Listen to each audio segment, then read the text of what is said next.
വത്തിക്കാനും അമേരിക്കയും തമ്മിലുള്ള നയതന്ത്ര ബന്ധത്തിന്റെ 40-ാം വാർഷികത്തിന്റെ സ്മരണയ്ക്കായി പ്രത്യേക സ്റ്റാമ്പ് പുറത്തിറക്കാനൊരുങ്ങി വത്തിക്കാൻ ഗവർണറേറ്റ്. വത്തിക്കാനിലെ തപാൽ സംബന്ധമായ ഡിപ്പാർട്ട്മെന്റിൽ ചുമതല വഹിക്കുന്ന കർദിനാൾ ഫെർണാണ്ടസ് വെർഗസ് ആണ് ഈ ആശയം ഉന്നയിച്ചത്.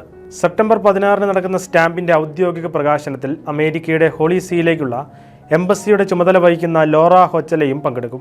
യുഎസിന്റെയും വത്തിക്കാന്റെയും പതാകകൾ ഉൾപ്പെടുത്തി ഏറ്റവും മനോഹരമായ ഡിസൈനിലാണ് സ്റ്റാമ്പ് പുറത്തിറങ്ങുക. അതോടൊപ്പം വത്തിക്കാനും അമേരിക്കയും തമ്മിലുള്ള നയതന്ത്ര ബന്ധത്തിന്റെ 40-ാം വാർഷികവുമായി ബന്ധപ്പെട്ട ഒരു എഴുത്തും സ്റ്റാമ്പിൽ ഉൾപ്പെടുത്തും. 19-ാം നൂറ്റാണ്ടിൽ US വലിയ അവിശ്വാസത്തിന്റെ പിടിയിലാവുകയും സഭയും ഭരണകൂടവും തമ്മിൽ വലിയ പ്രതിസന്ധികളും നിലനിന്നിരുന്നു. അങ്ങനെ ഇരിക്കെയായിരുന്നു 1984-ൽ റൊണാൾഡ് റീഗൻ അമേരിക്കയുടെ പ്രസിഡന്റായി തിരഞ്ഞെടുക്കപ്പെടുന്നത്. അദ്ദേഹത്തിന്റെ ഭരണകാലത്തായിരുന്നു വത്തിക്കാനുമായുള്ള നയതന്ത്ര ബന്ധം ഔദ്യോഗികമായി സ്ഥാപിക്കപ്പെട്ടത്.